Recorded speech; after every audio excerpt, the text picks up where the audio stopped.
Vous avez peut-être déjà été confronté à un contrôle fiscal ou vous appréhendez d'être confronté à ce contrôle. Vous vous posez des questions sur les regroupements d'officines, vous demandez ce qu'est un plan de sauvegarde ou encore quels sont les avantages et les inconvénients de l'exercice en famille.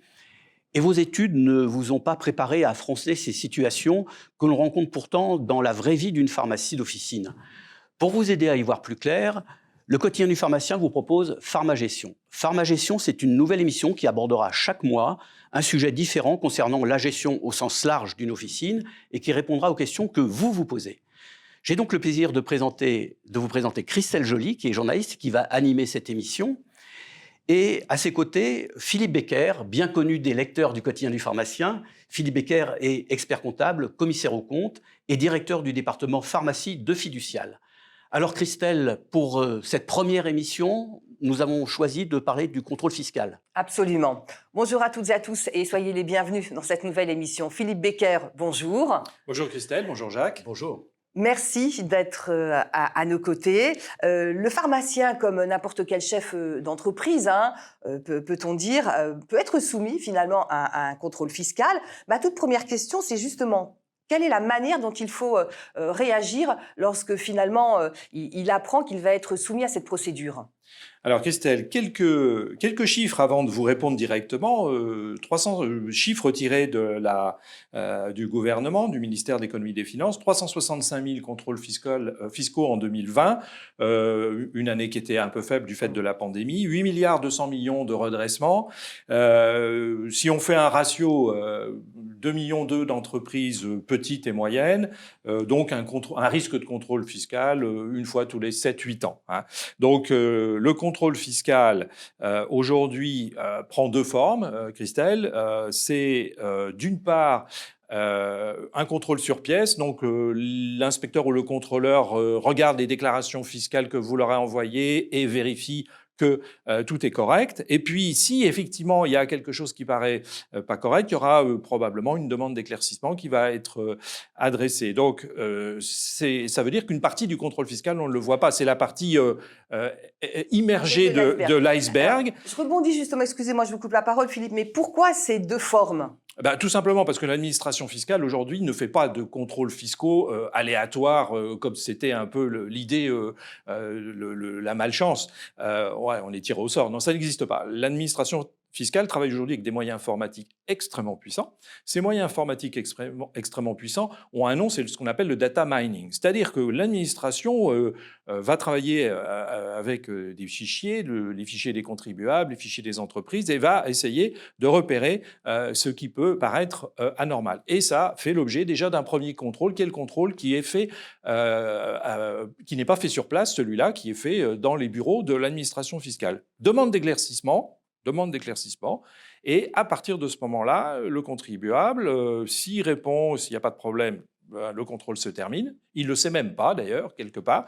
Si effectivement la demande d'éclaircissement n'est pas suffisante, eh bien l'administration va probablement déclencher ce qu'on appelle un contrôle sur place, dans l'officine, et va envoyer un avis de vérification. Voilà un petit peu comment ça se passe aujourd'hui. Et donc cet avis de vérification, pour maintenant rebondir sur votre question, va contenir un certain nombre d'informations, la charte du contribuable qui lui donne tous ses droits, et bien évidemment, on va lui demander des pièces. Donc la première chose à faire, c'est d'avertir son cabinet. Vous dire, la première chose, de toute façon, quoi qu'il en soit, dès qu'on reçoit cet avis de vérification, c'est de vous avertir, bien évidemment. D'avertir le cabinet comptable qui est en charge du dossier comptable et fiscal. Et puis, si on a un avocat fiscaliste, de l'avertir de façon à ce que ça fasse retomber un peu la pression. Nous, on est...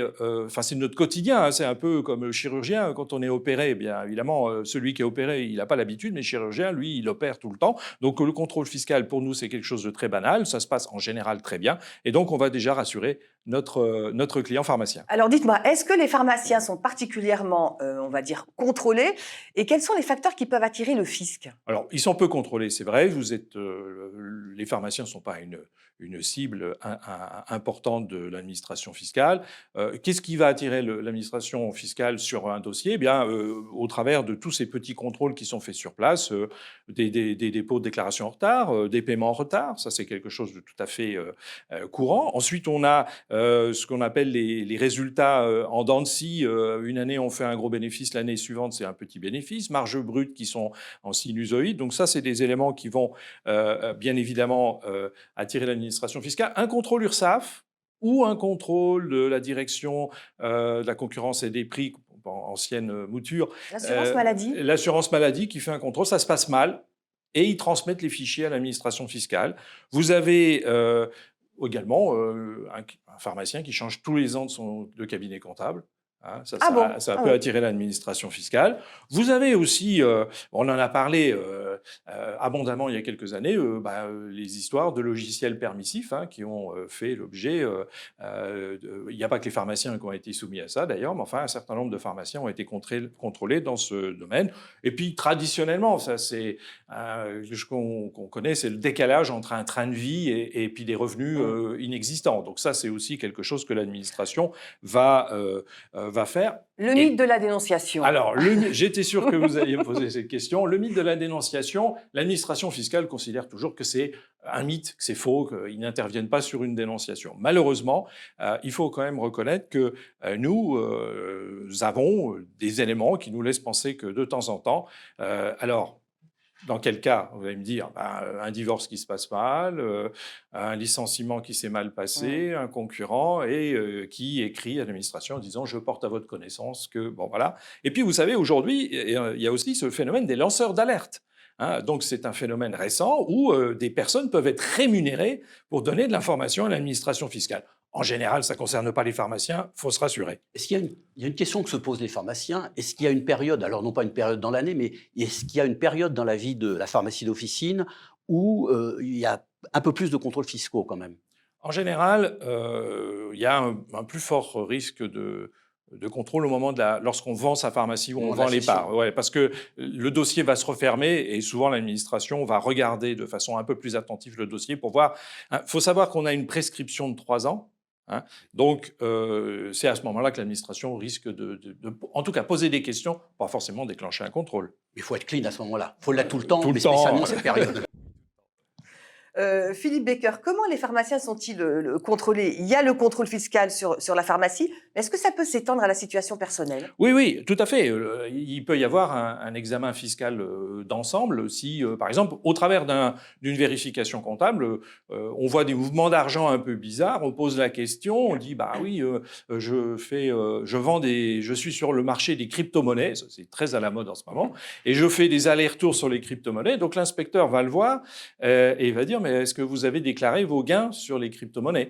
Donc ça peut déclencher un complément de vérification qui va lui sortir purement de la vérification de la comptabilité pour aller sur la vérification de l'ensemble des revenus du foyer fiscal, d'où l'intérêt également de bien séparer les mouvements qui sont des mouvements liés à l'exercice professionnel de ceux qui sont privés. Alors concrètement, là on va rentrer dans le détail de la procédure. Comment se déroule un contrôle fiscal? Quels sont les champs d'investigation et quels sont les documents qu'on va vous demander? Alors, l'administration fiscale a, en général, le principe, c'est l'avis de vérification et on vous demande une série de pièces. Il peut y avoir un contrôle inopiné. Tout à l'heure, je parlais des logiciels de gestion qui étaient permissifs. Eh bien, là, les contrôles se sont faits dans le cadre de la flagrance. C'est-à-dire, on arrive le matin dans la pharmacie, on demande la copie des disques durs. Ça, c'est rare, mais ça peut arriver. Dans le cas le plus classique, on va envoyer aux contribuables, aux pharmaciens au cas particulier, une liste de pièces. Donc, en général, aujourd'hui, c'est tout à fait normalisé. La pièce essentielle qui va être demandée dans un premier temps dans une vérification de comptabilité, c'est ce qu'on appelle le fichier des écritures comptables. C'est un fichier qui est normalisé. Ce fichier est normalisé pour toutes les comptabilités en France et c'est ce document que l'administration va déjà réclamer. Ensuite, derrière, il va l'analyser. C'est là où il faut que nos amis pharmaciens aient bien conscience qu'aujourd'hui, l'administration utilise des moyens extrêmement puissants, qu'on utilise nous d'ailleurs souvent quand on fait des missions de commissariat aux comptes, qui permettent de détecter au travers de ce fichier normalisé toutes les zones qu'il va falloir investiguer. Ces zones qu'il va falloir investiguer vont faire l'objet ensuite, dans un deuxième temps, de demandes de pièces comptables justificatives. Pourquoi vous avez fait ci? Pourquoi vous avez passé cette écriture? Voilà comment ça se passe. Donc ça veut dire qu'on va vous demander si toutes les pièces sont justifiées, c'est bien ça? Voilà, en fait, on est dans une sorte de jeu de ping-pong, c'est-à-dire une écriture comptable, comment elle se justifie, vous répondez, ça se passe bien, on passe à une deuxième, et ce jeu de ping-pong va se dérouler pendant un certain nombre de jours, de semaines. Le contrôle se fait sur place, parfois il se fait avec l'accord d'administration dans le cabinet comptable, et puis ensuite on va arriver à une synthèse qui va se traduire par tout se passe bien, il n'y a aucun redressement. Ça, c'est l'hypothèse qu'on espère tous, bien sûr. Et puis ensuite, il y a quelques redressements, on n'est pas d'accord. Et là, l'administration va ensuite notifier au contribuable, au pharmacien, son désaccord sur son calcul de bénéfice, par exemple. On va y venir un petit peu plus tard, justement, dans les voies de recours et ce possible redressement. Est-ce que depuis quelques années, il y a un renforcement de la fraude fiscale? L'administration, aujourd'hui, traque, c'est pour ça que les pharmaciens ne sont pas du tout la cible, traque aujourd'hui, au travers des contrôles, le blanchiment d'argent. Ça, c'est la grande mission que l'administration fiscale a, parce que le blanchiment d'argent, qui peut être un blanchiment d'argent délictueux, drogue, etc., ou ce qui peut être un blanchiment d'argent pour le support au terrorisme, souvent, la façon pour l'administration fiscale et pour, par contre, les juges et les tribunaux pénaux d'aller plus loin, ou la police, c'est d'utiliser le contrôle fiscal comme un peu un cheval de Troie. Donc ça, c'est clair. Non, il n'y a pas disons qu'aujourd'hui, l'administration fiscale a bien compris que la plupart des petites entreprises avaient des cabinets comptables et on ne traque pas, sauf cas particulier, cette catégorie je dirais, de professionnels. Philippe Becker, on entend dire que adhérer à un centre de gestion agréé permet d'être un rempart, si je puis dire, contre un éventuel contrôle fiscal. Vous confirmez? Oui, alors c'est exact. Les centres de gestion ont été créés en 1975. À l'époque, c'était dans l'objectif de donner un certificat de bonne conduite aux contribuables qui y adhéraient. Hein. C'était des associations qui ont été créées de façon paritaire entre les commerçants, les professions libérales et les experts comptables. Donc, il y avait un certain nombre de contrôles qui étaient faits avant que le dossier fiscal soit adressé à l'administration. Le problème est que ces centres de gestion perdent aujourd'hui de leur, de leur avantage, puisque la Cour des comptes a considéré il y a plusieurs années que finalement c'était une obligation supplémentaire qui pesait sur les petites entreprises. Et aujourd'hui, l'adhésion à un centre de gestion qui était réservé aux entreprises individuelles, hein, les sociétés ne pouvaient pas en bénéficier, en tout cas celles qui étaient à l'IS.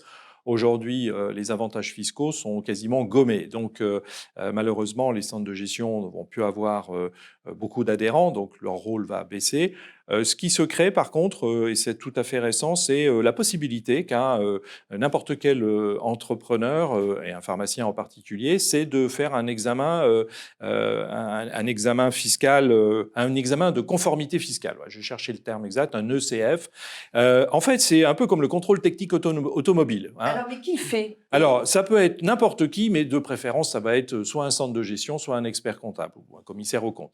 Donc, c'est comme le contrôle technique automobile. Vous amenez vos déclarations, vous avez 10 points de contrôle. On vérifie si c'est OK les 10 points de contrôle. Et si ces 10 points de contrôle sont bons, on envoie à l'administration un certificat de bonne conduite. Vous pouvez sortir votre déclaration fiscale.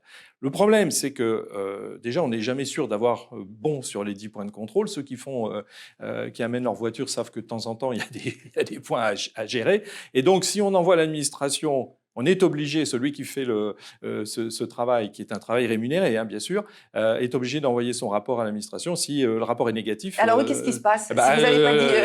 C'est pas bon, c'est pas bon. S'il est positif, quel est l'avantage? Vous allez me dire, simplement de ne pas avoir de pénalité ou d'intérêt de retard si jamais il y avait un redressement sur un des 10 points de contrôle. Donc, cet examen de conformité fiscale, je ne sais pas si ça aura beaucoup de succès, mais en tout cas, ça peut être un moyen, si vraiment on veut dormir tranquille, d'être rassuré, on va dire. Dites-moi, est-ce qu'il y a une possibilité de négocier un redressement? Oui, il y a toujours une possibilité de négocier un redressement. Tout dépend du type de redressement, bien évidemment. Il faut que vous ayez de solides arguments et que la position de l'administration fiscale soit un peu faiblarde. Et dans ce cas-là, il y a la possibilité de négocier un redressement. Si on n'arrive pas à négocier le redressement, bien évidemment, il vous reste de toute façon Aller au contentieux. toutes les voies de recours habituelles que l'on a en droit fiscal français. Qui vont être principalement... Alors, pour un contribuable comme un pharmacien, il peut, si c'est un problème de fait, le calcul de son bénéfice, une exonération, aller devant ce qu'on appelle la commission départementale des impôts, qui va rendre un avis qui va être suivi ou pas suivi par l'administration fiscale. Donc c'est un avis, c'est pas un jugement, hein, c'est très différent. Et puis ensuite, si le pharmacien juge que l'avis ou que l'administration ne suit pas l'avis ou que le pharmacien juge que l'avis est défavorable, après il a les voies de recours habituelles, tribunal administratif, cour d'appel administrative et puis Conseil d'État. Je ne conseillerais pas, sauf à ce que le redressement soit extrêmement important, d'aller dans cette voie-là, parce que c'est quand même beaucoup d'argent, beaucoup d'honoraires. Et c'est long. Et c'est long. Et puis, il faut quand même savoir que ces tribunaux-là jugent quand même avec toujours dans l'idée le budget de la France. Hein. Donc, l'aléa reste quand même relativement fort. Merci Philippe Becker d'avoir répondu à nos questions. Jacques, c'est à vous. Eh bien, merci Philippe Becker, merci Christelle Joly. J'espère que cette émission vous a intéressé. En tout cas, le but, c'est que vous soyez un peu plus décontracté si jamais vous êtes confronté à ce contrôle fiscal. Et quant à nous, nous nous retrouvons dans un mois pour une prochaine émission. Avant, si cette émission vous a plu, n'hésitez pas à le relayer sur vos réseaux sociaux. Elle restera bien sûr sur le site du quotidien du pharmacien.fr. Il y aura également une synthèse qui sera publiée dans les colonnes du quotidien du pharmacien. Et nous nous retrouvons donc dans un mois autour du thème des regroupements d'officines. Est-ce que c'est vraiment une stratégie gagnante? Eh bien, Philippe Becker, vous essayerez de nous éclairer sur cette question. Merci beaucoup et à très bientôt. Merci de nous avoir suivis. Et puis donc, on se retrouve dans un mois. D'ici là, prenez soin de vous.